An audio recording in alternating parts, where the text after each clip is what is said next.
యోసేపు గారు రూపవతుడు, సుందరుడు. ఇది చూసిన పోతిఫర్ భార్య కన్ను వేసిందంట. అక్కడ వచనంలో క్లియర్గా ఉంటుంది, కన్ను వేసి.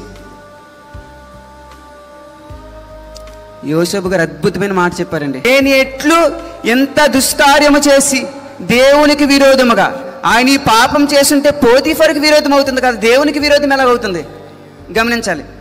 ఆయన ఆ పాపం చేస్తుంటే పోతిఫర్కి విరోధంగా అవుతుంది కదా, దేవునికి విరోధంగా ఎలా అవుతుంది?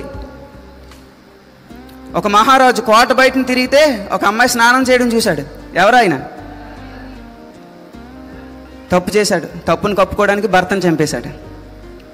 దేవుడు చూశాడు, ప్రవక్త అయిన నాతానుని పంపించాడు. సమూయేలు రాసిన 2వ గ్రంథం 12వ అధ్యాయంలో ఉంటుంది. నాతాను పంపించాడు. నాతాను ఏం చెప్పాడు? దావీదు మహారాజు గారికి ఒక ఉపమానం చెప్పాడు. ఉపమానంలో తప్పు చేసిన వాడిని గురించి ఏమన్నాడమ్మా?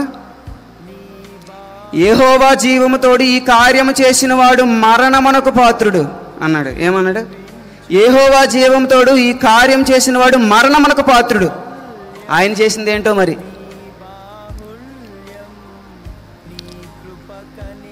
పన్నెండో అధ్యాయం 14వ వచనంలో ఉంటుంది కదా, నాతాను అంటాడు దావీదుతో,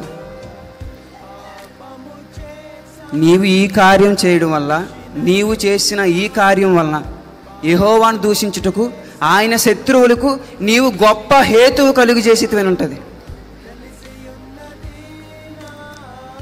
అందుకు పశ్చాత్తాపడి 51వ కీర్తన రాశాడు. 51 కీర్తనలు ఉంటుంది 4వ వచనంలో, నీకు కేవలం నీకే విరోధముగా పాపం చేసి తిని. బెత్షెబతో పాపం చేసినప్పుడు ఊరియాకి విరోధముగా పాపం అవుతుంది కదా, దేవునికి విరోధం ఎలా అవుతుంది?